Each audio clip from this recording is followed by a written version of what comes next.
Welcome to 1879, where scandium, light bulbs, and gonorrhea are all the rage. Now don't mind me, I'm just waiting in line for the hot new toy from Old Timey Toy Productions, which is said to solve all my life's problems.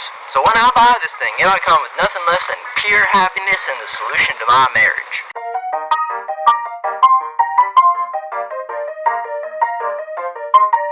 Oh my God, that was incredible. I've never experienced something so perfect. I finally understand the purpose of my life, and it's all thanks to Tetris. But I wonder how my great-great-grandson 2017 is doing. The launch of a console marks one of the most crucial points in a console's life, Judgment Day, and I've always found that to be rather surreal. I mean, no one expected me to put out several first-party exclusives as well as a good mix of entertaining third-party offerings when I was born. But then again, my parents preferred the Dreamcast over me for a reason. But one must understand that not all consoles are born with the same priorities. Some consoles like to rely on just a few heavy hitters, while others pray that you're so overwhelmed with the amount of games that you black out and wake up with open season for the Wii. So just to clear up any confusion that some may have, I'm going to rank every console launch on a 1,117 point scale, which are totally not the last 4 digits of my social security number. Please don't steal my identity, it's all I have left. The NES launched on October 18th, 1985 with a slew of black boxes and... what am I looking at here? Nintendo really hit it out of the park with the variety of these games, in the sense that they were nice enough to break all of my limbs instead of just one. There were sports games, action games, arcade games, light gun games, and a sheer abundance of games that are the reason I'm asleep right now. The sports games are the real snoozers of the bunch, but that insult doesn't mean Clu Clu Land is safe either. However, I'd be a big fat liar to say there were no good games here at all. Guess what? I mean, Super Mario Bros. Being here gives us some automatic brownie points, along with Duck Hunt and Excite Bike existing as fun little time wasters. And for the era in which these games were released, I'll give them this: they are much more substantial and thought out than 95% of what the second generation had to offer. As even their best games... would a chuckle be an appropriate response? So I have to admit that the NES launch brought with it a variety of titles which don't hold up to today's standards too well, but made for an impressive enough launch lineup. The Sega Master System launched in September of 1986 with absolutely nothing. 2 games! One of them's a subpar racing game, and the other one is just Duck Hunt. I could accept the lack of quantity if either of these games had an excuse to go on living, but they don't. They don't get me excited for the console, they aren't fun, but what they are is boring to talk about. Therefore, the Game Boy launched on July 31st in 1989 with 4 games and 1 act of God. As endearing as I find baseball and tennis to be, given that they're just cuter versions of their NES counterparts, they also aren't good, so there's that. Alleyway is a better Breakout, but at the end of the day, it's still Breakout. Super Mario Land and Tetris are the only 2 games that really matter, because I have yet to find people who are willing to stick up for Alleyway. Super Mario Land is a pretty rough game, all things considered, but its charm and personality are enough to give it a pass as a neat time. Now Tetris is just straight up good. It is nothing less than an iconic relic of this era, and one of the most fun puzzle games out there. Overall though, given a lack of quantity and a non-lack of games nobody cares about, Super Mario Land and Tetris could only take this launch so far. The Sega Genesis launched on August 14th, 1989, and at least it's better than what the Sega Master System got. I mean, the bar was pretty low, but still, there really wasn't much of a killer app for the Genesis at its launch. And most of the titles here, while of a decent quality, aren't really anything special. They went after more arcadey types of games, trying to make the system really feel like an arcade in the home, even going through the trouble of packing Altered Beast with the system itself. But it just makes sense why the Genesis didn't truly fly off the shelves until Sonic came into the frame, and mainly served as a pack-in from there on out. Sonic gave a reason for even the Nintendo diehards like me to go out and get themselves the Genesis. These are fine games, but none of them really left much of an impact, especially when compared to Sonic. The Sega Game Gear launched on April 26, 1991 with ports, and get this, ports. These were all just re-releases of Sega Master System games, and at that, Master System games that I don't care about. Keep in mind though, a Columns fan did give me this scar. You look at the Game Boy, and that had big titles that you needed to play if you wanted to have some fun on the go. Not to mention, games that were actually made for the Game Boy. While the Game Gear did have a better looking screen with a full color display, the Game Gear did not have an extremely compelling lineup of games, especially at launch. Keep in mind though, a Super Monaco GP fan gave me this scar. And before I tell you what the SNES launched with, I feel that this is a good enough time as any to tell everyone that I have a deathly fear of incredible games. So without further ado, the SNES launched on August 23rd, 1991 with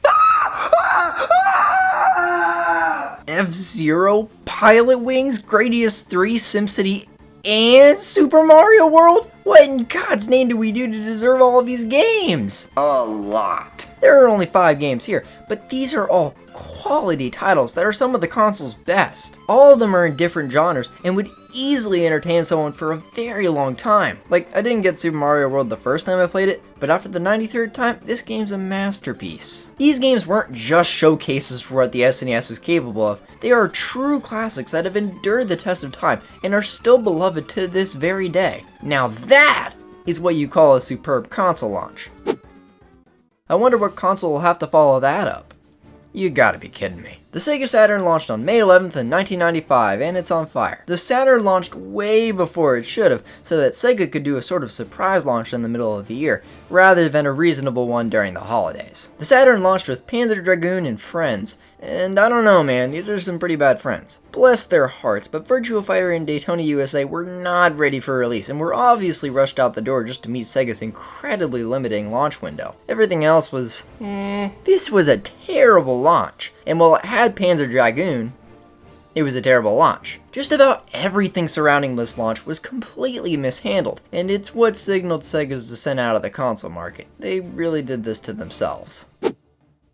The Virtual Boy launched on August 14th, 1995 with some games, that's for sure. None of these were anything exceptional, but none of them were really that bad either. At their worst, they were just okay, and at their best, they were alright. Darn it. Galactic Pinball was just pinball, but up there. Mario's Tennis was the first true Mario sports game, but there wasn't really much to do in it aside from just playing tennis. Red Alarm was kinda neat, but if I'm being honest, it just feels like a worse Star Fox. And if I wasn't, I would say that this is the greatest game of all time. If I ever have a kid, I'm gonna name Red Alarm Jr. because by golly gee, this game had such an incredible impact on the trajectory of my life. And Taylor Boxer is probably the best of them, as it takes the concept of putting your head in this and actually puts it to good use by being a first-person fighting game akin to Punch-Out. I don't love this launch, and I feel that it could have used a few more games, but overall, it was good, man. The PlayStation launched on September 9th in 1995 with some decent stuff. It's nothing I'm personally into, but I know that Rayman fella. He's always been so nice and supportive and you have schizophrenia. But even past that, there's a heaping dose of quality to be had here. I feel like the main strength of this launch is that at least one of these games would be of interest to the average Joe. There is such a wide variety of genres that this launch goes for that it can't help but appeal to a lot of people. It's nothing bombastic or exceptional, but what it is solid and smart. The Nintendo 64 launched on September 29th in 1996 with, this is a joke, right? 2 games, because everyone knows that it just loved the Master System's launch. The difference here is that these 2 games are truly great. Pilot Wings 64 is such a relaxing and quality game. There's really not much else like it out there except for Pilot Wings and Pilot Wings. But obviously, Super Mario 64 was the Nintendo 64 game. It showed everyone how vast and expansive 3D games could be, as well as what they would become in the future. Nintendo definitely took the quality over quantity mantra to heart with this launch, and while the games were great of course, it obviously didn't leave much in the way of variety, which is likely the reason Nintendo had trouble appealing to the non-Nintendo fans during this generation. As while Nintendo fans were willing to eat up whatever they threw out, not many others really understood what the Nintendo 64 was all about. And the launch of the 64 itself was truly just emblematic of this problem. So, as much as it pains me, the Game Boy Color launched on November 18th, 1998, followed by a resounding, huh? The concept for the Game Boy Color was perfect. It's a Game Boy in color, something that everyone had been clamoring for since 1989. But this is what you launch with it? An okay remake of a game that everyone already had? A sequel to a collection of remade LCD games? Another Bomberman? And Centipede, really? I'm not saying that all of these games are that bad, it's just, why? There isn't anything here that we haven't seen before, and these games give almost no reason to go out and buy a Game Boy Color. This might be because Nintendo didn't really see the Game Boy Color as its own system, and rather, a simple redesign of the Game Boy, which is probably because most Game Boy Color games still work on the original Game Boy, they're just not in color. but this includes all of the Game Boy Color's launch titles. What's wrong with you? The Sega Dreamcast finally broke Sega's tradition of having bad and mediocre console launches by launching on September 9th, 1999 with all of this. There were so many games here, and wouldn't you know, some of them were good. Sonic Adventure was the first fully 3D Sonic experience, something that the Saturn desperately needed throughout its life. But here it is, right at launch. On top of that, there was Soul Calibur, NFL 2K, House of the Dead 2, Power Stone, and so much more. Similar to the PlayStation, this console packed a ton of variety into its launch, with there being a little something for everyone here. Unfortunately, after the excitement from the launch of the system died down, the Dreamcast struggled to make a profit, and Sega eventually succumbed to the wounds they made for themselves during the launch of the Saturn, ending their existence as a console manufacturer. So, while the launch of the Dreamcast was incredible, it wasn't incredible enough to save Sega. The PlayStation 2 launched on October 26th in 2000 in a very similar manner to the original PlayStation in the sense that they really wanted to go for variety with this one. But I don't know, it doesn't feel like it's as much of a smartly utilized variety compared to its predecessor. That console made even my cold Nintendo-loving heart want a PlayStation, a desire that I eventually did fulfill. But the PS2? This is probably a me-exclusive problem, but it just doesn't grab me nearly as much, especially with this as its launch lineup. This guy's fist is sure grabbing me though. These are a solid bunch of games, but none of them really sell the console all too well. However, if you picked up the console at its launch, it certainly made it so that you had a lot to play, and for that, I do commend it. The Game Boy Advance launched on June 11th in 2001 with some games. I'm not going to pull any adjectives out of left field, because when I say that these are games, I mean that they are just games. Nothing special, nothing bad, nothing great, just, games. The only game here that I can't speak on the behalf of is Pinnaby, because in all honesty, who can? But this launch consisted of quite a bit of third-party releases like Castlevania Circle of the Moon, Choo Choo Rocket, and Namco Museum. In other words, priorities. Oh, and Nintendo was there too. Yeah, Nintendo's lack of substantial offerings is the major problem with this launch. They had F-Zero Maximum Velocity and Super Mario Advance, which are two fun games, but they sure aren't Miss Pac-Man. I just wish Nintendo had at least one heavy-hitting title to go into this launch with, because as it stands, even as someone who loves the Game Boy Advance, nothing here is really screaming, buy me, except for Namco Museum. I just feel that this game is really great at connecting with my personal problems and allowing me to speak my mind. You still have schizophrenia. The Xbox launched on November 15th in 2001 with the one game that everyone needed to have.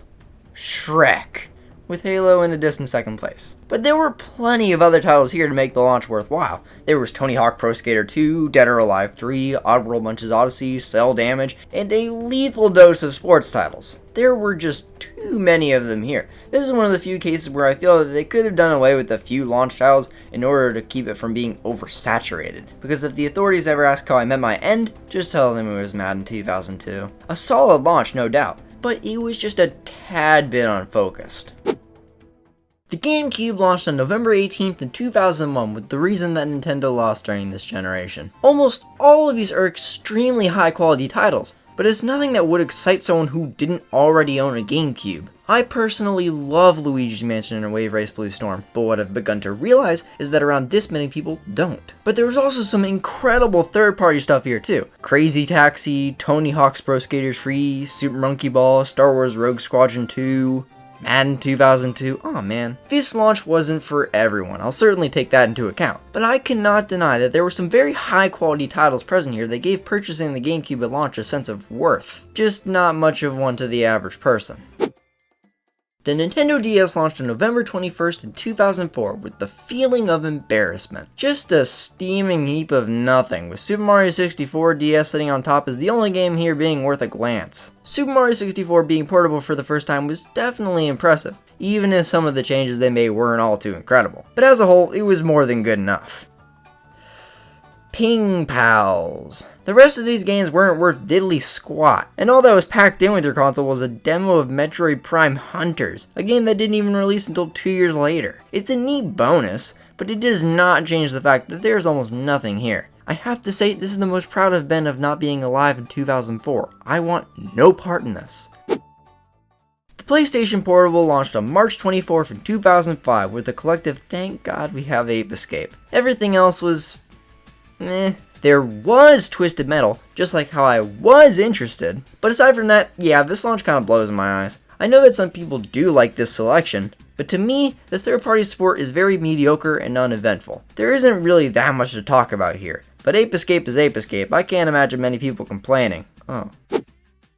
The Xbox 360 launched on November 22nd in 2005 with the most boring collection of names in all of words, which must have taken a very long time. Perfect Dark Zero was the main title they were flaunting here, but it doesn't really hold a candle to the impact of its predecessor on the Nintendo 64. Even comparing this to the main title that the original Xbox had at launch, Halo, this just comes up short in almost every way possible. There were some decent titles here, but nothing you needed an Xbox 360 for. And this really hurts because the Xbox 360 would go on to have some of the most important Xbox exclusives ever. But with this as its launch, it certainly did not start out that way.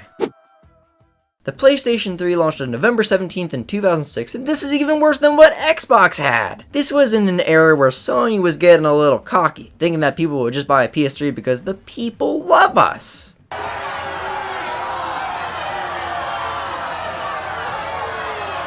There was practically nothing here worth loving, giving absolutely no reason for anyone to pick up a PS3 unless Genji was really your thing that year. This is by far one of the worst console launches of the modern era, and is one of the sole reasons why Sony had such a difficult time catching up to Microsoft for the remainder of this generation.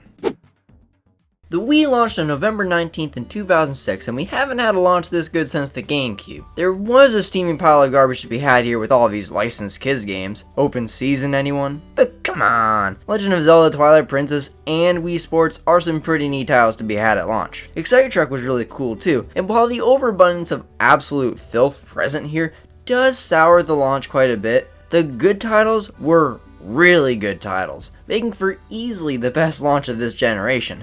Though that really isn't saying much. The 3DS launched on March 27th in 2011, and we're back to the trend of console launches being the absolute worst. With a collection of first-party games that aren't anything to put on the fridge, as well as a bunch of third-party releases that are just bad, this launch was very quickly diagnosed with nobody cares-itis. Oh, neat, so was I. Pilot Wings Resort was the major highlight here, but for God's sakes, as good as it is, it's Pilot Wings, meaning that Nintendo Dogs plus Cats would have to pick up the slack. Okay, well that means Steel Diver really has to— I'm not even gonna finish that sentence, it was terrible. Street Fighter was the coolest release here, but it was really only exciting if you were into that. And chances are, if you were buying the 3DS at launch, a device made by the guys who made this may have not been your forte. While the 3DS would eventually pick up steam, this batch of games certainly gave them a depressingly rocky start. The PS Vita launched on February 22nd in 2012 with— okay, this is actually pretty good. On both the first and third party front, this launch really brought the goods. Uncharted Golden Abyss, Mod Nation Racers, Wipeout, and Hot Shots Golf were all birthed by Sony. And I just gotta ask, why don't they put this kind of effort into any of their actual consoles anymore? Even third parties treated it rather well with Rayman Origins, Ultimate Marvel vs. Capcom 3, and especially Touch My Katamari. Most of these games were just console games crunched onto a handheld, but if you bought a Vita at launch, there were a few things that could keep you busy, such as how to properly dispose of little deviants. God, why is this the pack-in title? Sure, it shows what the Vita's technology is capable of, but it mostly just shows that the Vita is capable of playing bad games. Great launch, weird pack-in. The Wii U launched on November 18th in 2012, and it could have been worse. We could have had Rabbids Land. We really are in the worst timeline. Nintendo's offerings were the main highlights here. Nintendo Land was such an underappreciated little gem, and a stellar party game to boot. New Super Mario Bros. U was quite a bit bland, but a Mario game at launch is nothing to sneeze at. That's right, I will cough instead. Ninja Gaiden 3 Razor's Edge was the best version of a bad game, and Sing Party used a Wii U microphone, which is something that only Sing Party was ever brave enough to do. Everything else was a bit too funky barnish for people to care about the Wii U at its launch, and while there were some decent games here, you could play most of these games elsewhere, or at the very least games similar to them. At its launch, people didn't fully understand what the Wii U was, and the bad games that were released for it didn't make anyone want to look any further into it. It's not a bad set of games. It just isn't what the Wii U needed.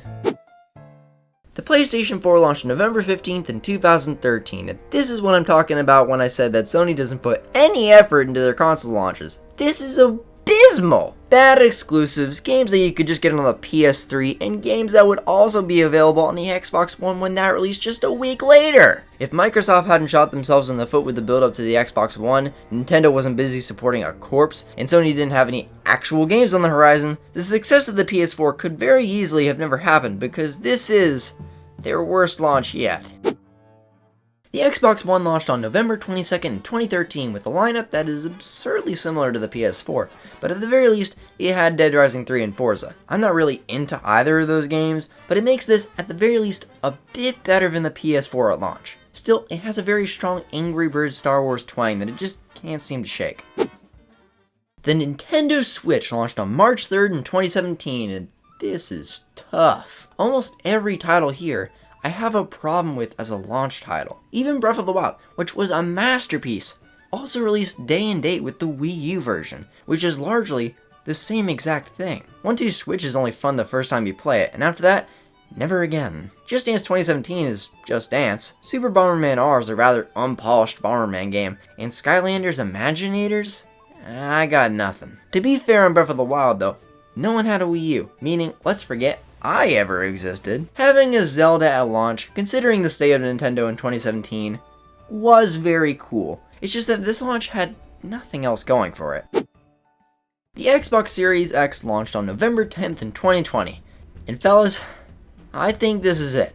This is the worst console launch of all time. And the Master System breathed a sigh of relief. The Xbox Series X had no exclusives at its launch, and I don't even know if it has any exclusives these many years later, and that's just sad. What's the point of getting a brand new console if there are no new games for it? Most of these games are optimized for the Series X, but it's not like it's a drastic difference from how they would run on an Xbox One. It barely even feels like we're in a whole new generation of consoles. With even the worst console launches in the past, there was at the very least the promise of something new with the excitement of new games for the console. This is just unacceptable.